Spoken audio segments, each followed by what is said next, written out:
That's orgasmic looking right there. Can everybody hear? Get people a little horny watching Yeah. It's drawing the scale. All right, hey, we're pleased to be joined by Ty Richardson, the man, host of ESPN, Arkansas, Morning Rush, and Trusting the Process pod. I've been on both. Do great work, Ty. It's Arkansas Day, so we had to have you on the show. How's it going, my man? Guys, it's going good. I'm thrilled to be back, not just with you, Mike, but with cousin Shane as well. And I can't wait. We don't have to just talk football. The good thing about doing a show with you guys is literally anything under the sun. Everything's free game. Everything's free game, baby. What is it like covering the greatest coach in the SEC? You know, I mean, if we had a segment and I kind of went. You know, there was a lot of people talking about if you could have a beer with anybody. Yeah. Sam Pittman was number one. I mean, what is it like covering that guy? I think it's entertaining. I thought he did a good job today with his monologue and the questions that he answered. And I just think Tennessee, as we talked about earlier this week, Tennessee and Arkansas are very similar. They want a guy that's the head coach of their football, basketball, baseball team that wants to be there. Mm-hmm. There's no mistaking that Sam Pittman wants to be the head coach of the University of Arkansas. It's very easy to get along with. He doesn't like draw a moat around his lake house. Like, he's got a big bleeping hog in front of him, man. You know exactly who that is. And the fact that he keeps coming back to, my wife's going to kill me if we ever move out of state or if I take another job. I think that Arkansas, and you got to win. You can't just say that stuff and then not win. Right. But there's a competitive nature and a toughness factor. Most Arkansans, whether they're blue collar or white collar, they probably had to work their way up. There's not many trust fund babies in the state of Arkansas. Right. They've got that approach, and Sam seems to have that too, and I think that's why people really admire and flock to him. Now, I know a lot of Arkansas people that hate Texas. They hate LSU. Oh, yeah. But you're well documented. A&M is your least favorite of the Arkansas rivals in football. I would love to get on with Olin and whatchamacallit, and Billy, and just say, A&M's going to start 0-3. Like you were telling me earlier this week, I think. Just see how the Texas fans just go nuts. But so what do you think? I don't know if you've seen the news. Old Anaya Smith is supposed to be here tomorrow. I doubt we see him. He got multiple charges, apparently. You just feel for the guy, right? You feel for a Texas A&M player who's got tons of oil money being thrown his way and just pulls a dumbass mistake. I mean, what a moron. This is one of the best wide receivers in the Southeastern Conference. You've got everything going for you. You're about to be put in public spotlight where with NIL, all he can do is help himself this week by talking and just being there essentially with different companies. Like, man, this Texas A&M wide receiver's a stud. I want to pay him to stand in front of my oil rig or whatever they do down there. And he goes and blows it. Now, if it was any other student athlete at another institution, I would, hold back and be reserved about it. But since it's A&M, man, I was thrilled to see the news today, to be honest, because you know what? To be honest, guys, I think Jimbo should suspend him the entire season. The entire season he should be taken out. I said the most popular comment I saw online was just people saying, well, that NIL money could be used for a good lawyer right about now. You know what? Oh, man, that's a good point. You know what? I say that, and as someone that's been arrested and thrown in Washington County Detention Center and had to pay legal fees and stuff like that. Bill Greenhaw, my law professor, business law professor, first week of class, Mike and Shane goes, if you, sonnies or gals, get in trouble at any point this semester, I'll give you a flat rate of $150. I'm thinking, what dumbass is going to get arrested? A week later in the syllabus week, hey, Professor Greenhaw, I had some legal trouble I've got to. So just part of it, man, I guess. More on college kids.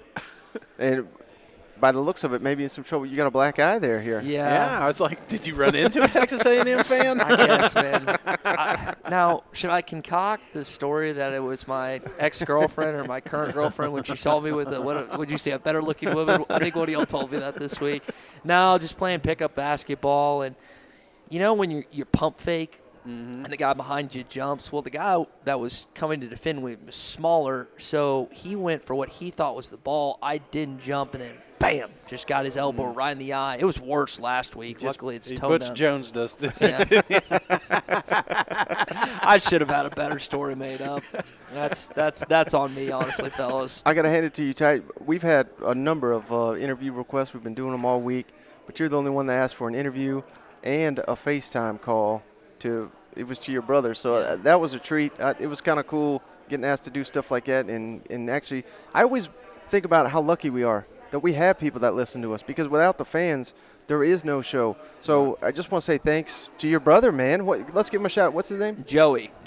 Full name Joseph. He's going by Joey since like he was in 6th grade or something. But it was funny because when we did the show back in Nashville, he called me. It's like, you got to meet Mike, and he just starts going on and on. He's like, I can't believe Shane won there, blah blah blah. And then of course I was like, I'm sitting here because I think you were getting some coffee or something, and I asked Shane. I was like, yo, can I FaceTime my brother? Like, he freaking loves you guys. And then of course you came and sat down, and so yeah, Joey loves the show, listens to it every week. What I think he appreciates about you guys is the commonness, and we try and do that on our show. We're an Arkansas sports radio show. This is the South, man. People work. They're listening to you on their tractor. They're listening to you doing blue-collar jobs. Yeah. He's doing insurance or some crap, whatever he's doing. It's fun box. I don't remember, but he just freaking loves how normal you guys are, and he wants. I've never seen someone more passionate about wanting guys in Fayetteville than Joseph Richardson. He is on a petition and campaign. I don't think he wants Arkansas to start out 4-0 just so they can start out 4-0. He wants them to start out 4-0 so Michael Braden and cousin Shane will be in Fayetteville for the Alabama game. So, hey, have you heard the news? The season opener, Cincinnati, SEC Nation's coming to town. Mm-hmm. You know, I enjoy SEC Nation more than Game Day. I know Game Day gets all the hype, but you know, obviously a SEC-centric show, so that's the one I watch. So I'm pretty fired up about it. What's the early reaction you're hearing? I think that it's good. The group text that my brother and our college football friends are in immediately text me because cutting up interview, cutting up sound, not really looking at social media. It's like, hey, SEC Nation, first week. Cincinnati, you've got marquee games first week, but they're neutral site, right? And I know Atlanta's not really a neutral site for that game, but Ohio State is hosting Notre Dame and Columbus, correct? And then Arkansas hosting Cincinnati. So those are the marquee home games. And while the Ohio State game is going to be the one that everyone watches, and I get it, and Arkansas has to compete with that. Not us. Nope. We won't give it a glance. Well, props to Arkansas for having a good game. I know that once again Sam Pittman sets the toughest schedule in college football, and I doubt you'll have 76,000 fans there in Fayetteville that first game, but it will be a great atmosphere, and I'm ready to set this powder keg off for this season. You don't think it'll be full? Shane, I hope so, but yeah. Arkansas, maybe it's just what I've seen late, because we think about COVID, we think about Arkansas's program's been so dog crap under Chad Morris and last year Brett Bielema. I think people are just still a little bit apprehensive. As excited as they are about those three young men and their head football coach, there's just a little bit of tension. Yeah. It's not a lot, just a little bit that they're like, don't want to get hurt. It's kind of like Tennessee. We talk about this. I mean, everyone knows late 90s. You've been hurt so many times. Yeah. It's just like, even with Manning, the dude, and then the following year, Arkansas in 98, Arkansas fans seeing it firsthand. Yeah. I can't even say it. David Cutler, we had him on, and he wasn't a douche about it or anything, and we asked him about it. He was just like talking about the analytics of the defensive tackle. I can't think of his name. They busted through, and Clint got stepped on, and then he also recovered the fumble. I mean, I could feel the pain of Razorback fans coming out through our speakers, and like PTSD. Yeah. My brother's got a pod for that. It's funny because a couple of years ago, I had 3 steps on the back porch, and that's important because at that time I thought I had 2. And then I realized real quick as I'm carrying this gift, it's Christmas Eve, I'll never forget. I'm carrying this huge-ass gift down, and my body I tensed up. I fell down. I broke bones. I mean, it was a bad fall. But ever since then, man, I can't go down steps the same, you know. And I always think about that with Tennessee football or Arkansas football. It's like you want to just we've made it, we're here, but in the back you're like, but we could always, screw this one up, and that's what I'm just wondering, the vibe from Arkansas, is it, because that's a question that we kept hearing in the main room is, do you feel like you're here? Do you feel like you've made it? Are you getting that with Arkansas, or are you just like, we're still the underdog? Because a lot of people have you guys as a dark horse West contender, I think that's a great point by you, Cousin Shane, because Sam Pittman laughed at that. Someone asked, do you think you've heard? He goes, no, which is good, because if he had said yes, then I would have been like, well, he thinks Arkansas is right. He hasn't, and he doesn't. None of those players do. Some fans might, but that's fandom coming out in us. I think Arkansas is always, outside of baseball, if we look at the three major sports, basketball team against Duke, 94, the smarter team's going to win, blah, blah, blah. Well, they did. Arkansas beat Duke. Yeah. Bleep Grant Hill, screw everyone on that Duke team. Then you go back to baseball, it's more of a blue blood team, even though they haven't won a national championship.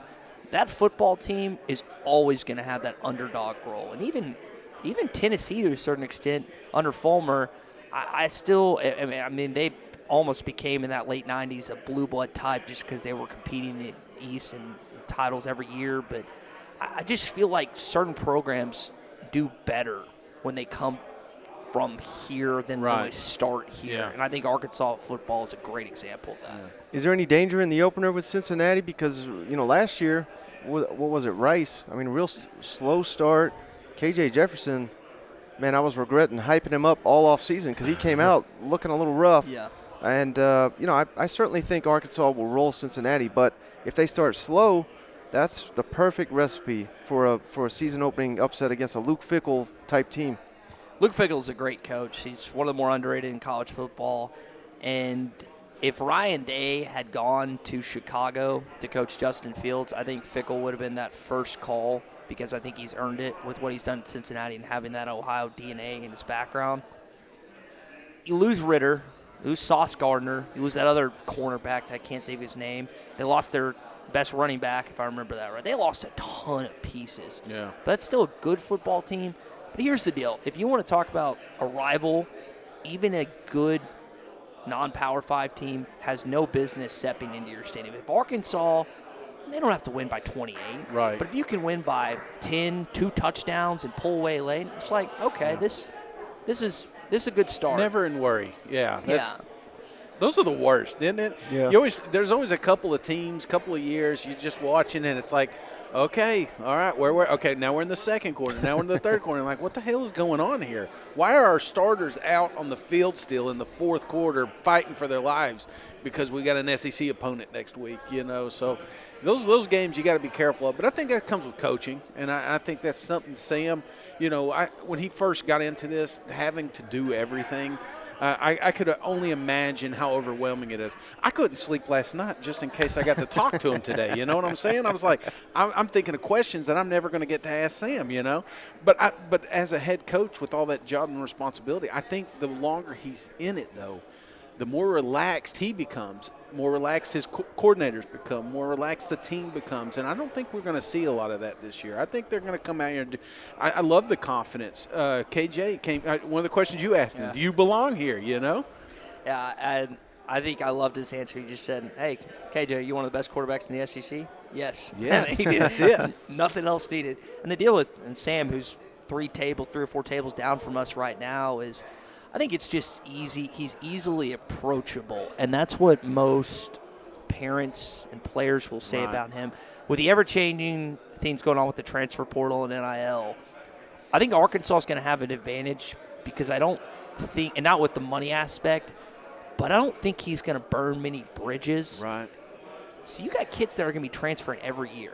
So you might miss on a kid by one school, and he might have Arkansas in his top 3, top 5. Maybe it's down to 2. Mm-hmm. He goes to LSU. He goes to Bama. He goes to a blue blood school, and it's like, not playing. Arkansas's got a spot for you. Well, I like Sam. I like this program. I like what's going on. I'm not going to play here next year. I may not make as much money. It's a good program, but I'm going to go here. That's what I think that Arkansas has right now in an advantage because Kirby – Have you ever heard Kirby Smart talk bad about him? I mean, are we going to have a Jimbo, Nick Saban, or Kirby, Sam Spat? No. They've never. I haven't heard a single one of them say one bad. And they're recruiting against each other. But all they can say is positive things about each other. Right. So that's kind of. I've heard more positive from other coaches talking about Sam than I have any of the other coaches. Yeah. The last thing I got for you, Ty, that Texas A&M game looms so large. I know you hate those Aggies down there, but here's a talking point that I've had this offseason. I think that game meant everything in the world to Arkansas last year. I think the script is flipped, so to speak, because A&M knows, they got championship aspirations. If they drop it to Arkansas, then, man, their season's going to, I don't want to say go in the toilet, but they could be headed towards another 8-4, 7-5 type year, whereas, Arkansas, we're all eyeing that Alabama game. It's hard for me to imagine the players and the coaches, probably not the coaches, but the players are probably eyeing that Alabama game. What's the danger there of that game really meaning more to Texas A&M this year? I think that's a good point by you. About 50 yards below us, KJ Jefferson was talking and asked about the atmosphere following the Texas A&M game. He said, I didn't fully understand it until I stepped foot into Jerry World for the first time, because 2019 they had to go to Texas A&M. They got clobbered by Kellen Mond and company. Yeah. So what stood out to me, and you got the video on me, so I'm going to get up. KJ's playing with one leg in this game, right? It's a 2nd and 9 with like under 2 or 3 minutes to go. And he gets tackled about 3 yards short of the line of game and just is on one leg hobbling to the first down with 2 or 3 Texas A&M guys trying to drag him down. He just couldn't do it. That guy wants to win. And as he did in the Texas game, as he did in the Bama game, even though they lost, I think that Arkansas fans were so sick and tired, and you can see it in my voice, of losing to Texas A&M. That fed into the team. Right. So while A&M has more to lose, which I agree with you 100%, they lose to Arkansas, they're not going to the national championship of the college football playoff. There's still a huge, strong desire to replicate what they did last year with another win, because while A&M has the national championship aspirations and expectations, I think, Arkansas, from at least inside that locker room, thinks they can win the West. Well, you got to beat A&M to do it. And then, oh, by the way, we've talked about many times, Bama's coming to town, so that they know that if you win that Bama game and you start 4-0, those guys are so used to playing in outside of last year, terrible atmospheres. COVID, a couple years before they sucked. They've never experienced anything, and all due respect to Texas, which was an incredible atmosphere, a heck of a time. The loudest that stadium has ever been. Ask a 90-year-old who goes to games for 60 years. Ask a 15-year-old that was at his first game. That game against Alabama in 2010 was the loudest it's ever been. Not the loudest it ever will be, it's ever been. So that's what's on the line, is getting back to that point where you can set yourself up with a top 10 matchup like it was in 2010. And you're just smiling over there, and I'm just thinking about it. I'm just thinking 4-0. I mean, Arkansas would explode. We would never get on your show. You know what I'm saying? Oh, shut up. You are always welcome. You'd be like, who are they again? No. Well, Sorry, I got Paul on the phone here. We got lucky with Brad Nessler, and I was asking him yesterday because he got a text from Justin Moore, Arkansas country artist, and just said WPS. They started 4-0, kind of the bag deflated when you get creamed in Athens. Yeah. And Kirby called off the Dogs. Give credit. That game could have been 50-0, but he called off the Dogs. Now you get to come back home if you start 4-0 against a team you hadn't beaten since 2006, against the best player in college football. And maybe the two best players. You bring that up, too. You can tell I'm shaking right now just talking about it. Hey, before you go, Ty, tell the audience where they can find you in all your outstanding work. Thanks, man. HitThatLine.com is where our show airs from 6 to 9 Central every single weekday. Also on Twitter, Facebook, YouTube, Twitch, doing all that. The Morning Rush is the show I host that Michael's been on. I think we have to do dual interviews now with both of you two. And then also Trusting the Process, which Mike's been on. Mike's was great, by the way. Acting, all this other, like the Hollywood stuff, all this stuff that I had no idea about his past. And it was a great interview. So, and this has been awesome, man. Again, thank y'all so much for talking with Joe earlier this week. He Absolutely. freaking loved it. Thanks, man. You got it. Appreciate it.